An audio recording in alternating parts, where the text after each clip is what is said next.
The severity of the confrontation led to Williams being taken to a local hospital. Williams did no jail time. A circuit court judge acknowledged that Williams hadn't gotten off lightly, but also noted that he hadn't been charged with physically touching the girls. On the other hand, Faulkner found himself arrested and charged with aggravated assault. In response, Faulkner said, "I did it for my daughters. Would I go to jail for my daughters? You're damn right I would. It's not right. These people don't have to listen to my daughters waking up in the middle of the night screaming, 'Stop.'" Number 7. Eduardo Gallo. July 2000.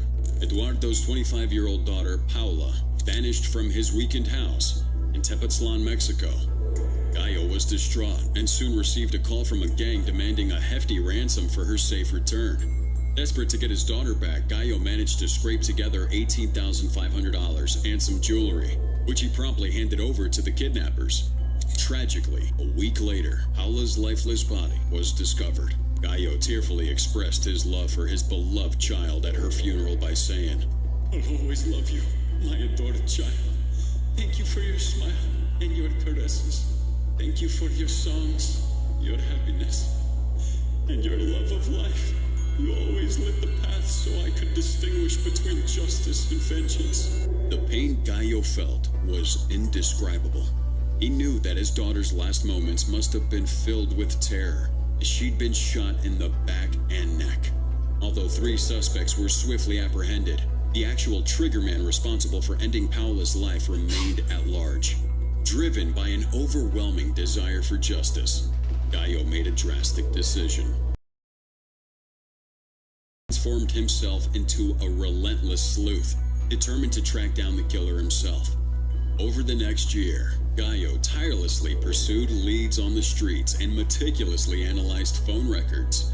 His research revealed that a staggering 90% of kidnappings in Mexico go unreported. This is because the closest to the victims are often paralyzed with fear, terrified of the brutal consequences that may follow. But what about Paula? She was kidnapped from her parents' house by a group of audacious men who broke into the house. After ransacking the place, they forcibly grabbed Paula and made their getaway in 2 stolen cars from the driveway. Also, what sets Paula's case apart from any others in Mexico was that her father was not the type to give up or back down out of fear of reprisal. And his determination did pay off in the end. Paula's father not only managed to identify the main gunman, but also helped the authorities track him down. Our resourceful hero had traced one of the kidnappers to a payphone he used after the crime. The police then set up a stakeout, leading to the arrest of 28-year-old Francisco Zamora Arellano, who ended up confessing to the whole crime. We can't help but be in awe of Gallo's unwavering determination to uncover the truth and seek justice. Despite facing unimaginable grief, he channeled his pain into becoming a beacon of hope for countless others who had silently suffered in Mexico's epidemic of violence. Number 6. Andrei Bambursky.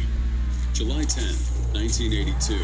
Tragedy struck when Kalinka Bambursky was discovered lifeless at her stepfather's house in Lindau, Germany. The examination of her body uncovered some seriously disturbing details: injection marks, torn private parts, and even a mysterious white substance inside her. But surprisingly, nobody bothered to test that substance. And on top of it all, her reproductive organs were inexplicably removed during the autopsy. Now, let's meet the key characters in this horrifying tale. Kalinka's biological father, Andrei Bambursky, was living in France when he got wind of the news. Naturally, he was absolutely horrified. On the other side of the coin, her stepfather, Dieter Krumbach, who happened to be a prestigious doctor, was only questioned once by the German police. Just once. Can you believe that? It was only publicized later that he had also injected her with several other substances. But that wasn't enough, because Krumbach may have also been present at her autopsy. To make matters worse, when Bambursky finally got his hands on that autopsy report months later, the prosecutors had already closed the case, claiming no foul play. Andrei Bambursky was absolutely convinced that his daughter had been brutally assaulted and murdered, and he couldn't bear the thought of a powerful predator walking free. Fueled by his determination, he took matters into his own hands, distributing leaflets accusing Krumbach of this heinous crime and hiring a lawyer to file a complaint against him in France. At this point, I've got Kronbach's shady past was already raising eyebrows. His first wife had tragically passed away at the young age of 24, leaving behind a cloud of suspicion.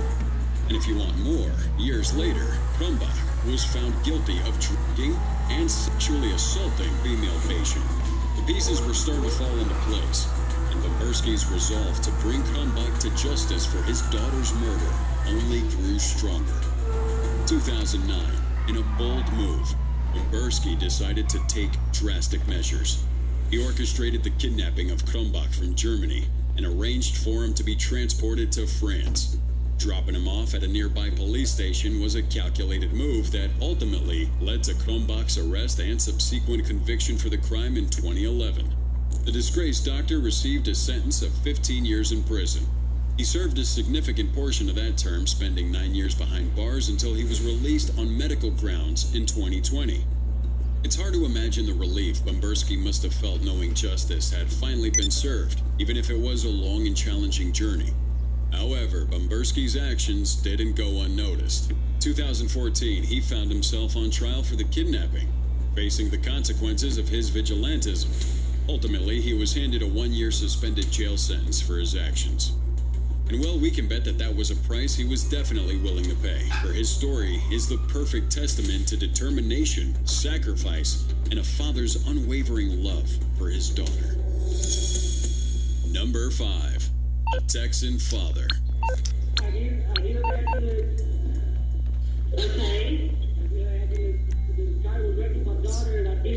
June 9th, 2012.